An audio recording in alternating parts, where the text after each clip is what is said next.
Slices and maps. In this video, you will learn Go's most important data structures: arrays, slices, and maps. Arrays have a fixed size, but you will almost never use them directly. Instead, you will use slices, which can grow and shrink dynamically. Maps store key-value pairs, like a dictionary. These three structures will appear in almost every Go program you write. An array in Go has a fixed size that you set when you declare it. You can initialize it with values or let the compiler count elements using the three-dot syntax. The important thing to remember is that the array size is part of the type. A 3-element integer array and a 5-element integer array are different types and cannot be assigned to each other. A slice is a dynamic, flexible view of an underlying array. You create slices with a literal or with the make function. The make function lets you set both the initial length and capacity.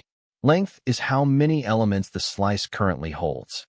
Capacity is how many it can hold before needing a new underlying array.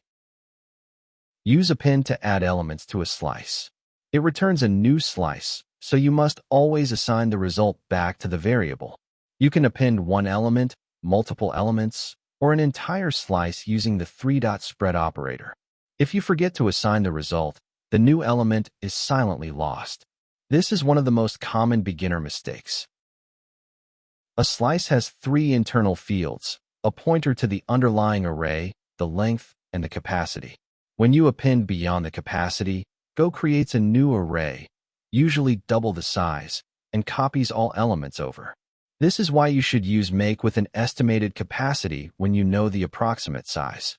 It avoids extra memory allocations. You can create subslices using the bracket syntax with a low and high index. The subslice includes elements from low up to but not including high. You can also omit the low index to start from 0, or omit the high index to go to the end. But be careful, a subslice shares the same underlying array as the original. Because subslices share memory with the original, changing an element in the subslice also changes it in the original. To avoid this, use the copy function to create a completely independent duplicate. The copy function takes a destination and source slice and returns the number of elements copied. After copying, changes to one slice do not affect the other. Go does not have a built-in remove function for slices. Instead, you combine slicing and append to remove an element by index. You take everything before the index, then append everything after it. This shifts elements to fill the gap. It works, but it is an O-N operation because elements need to be moved. A map is a collection of key-value pairs, similar to a dictionary in Python or hashmap in Java. You create maps with a literal or with the make function. Keys must be comparable types like strings, integers, or booleans. You cannot use slices or maps as keys. Maps in Go are reference types, so passing them to functions lets the function modify the original. Adding and updating map entries uses the same bracket syntax. If the key exists, the value gets updated. If it does not exist, a new entry is created. Reading a missing key returns the 0 value for that type, which is 0 for integers and an empty string for strings. This can be confusing when 0 is a valid value. To check if a key exists in a map, use the to-value form. The second value is a boolean called OK that is true if the key was found. This is important because reading a missing key gives you the 0 value, which could be a valid value like 0 for integers. Always use the OK pattern when the existence of a key matters. Use the built-in delete function to remove a key from a map. It takes the map and the key as arguments. Deleting a key that does not exist is safe and does not cause an error. To iterate over a map, use forRange with 2 variables for the key and value. One important detail, map iteration order is random in Go. You get a different order each time. Maps and slices work great together. A common pattern is using a map with slice values, like mapping student names to a list of grades. You can then loop over the map, calculate averages, and sort the results. This combination of slices and maps is the foundation of most Go programs you will write. Here is a word frequency counter that shows slices and maps working together. You split a sentence into words, then iterate over the words and increment a counter in the map for each word. The map key is the word, and the value is the count.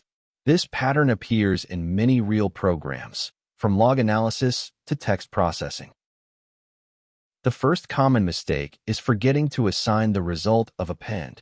Since append returns a new slice, if you call append without assigning the result, the new element is lost. The second mistake is using a nil map. A nil slice is safe to append to, but writing to a nil map causes a panic at runtime. Always initialize maps with make or a map literal. The third common mistake is assuming map iteration order is fixed. In Go, the order of for range over maps is random and changes between runs.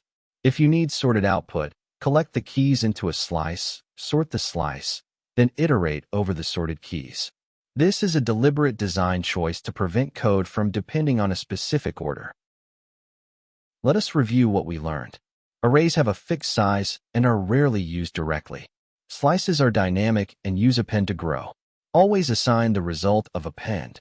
Maps store key-value pairs with fast lookups. Use the kame-ok pattern to check for missing keys. Together, slices and maps are the most important data structures in Go. In the next video, you will learn about structs, methods, and composition. Structs let you group related data together. Methods add behavior to your types. And composition with embedding is how Go replaces inheritance. It is a powerful and simple approach to building clean data types. If you like this video, hit the like button and subscribe for more tutorials.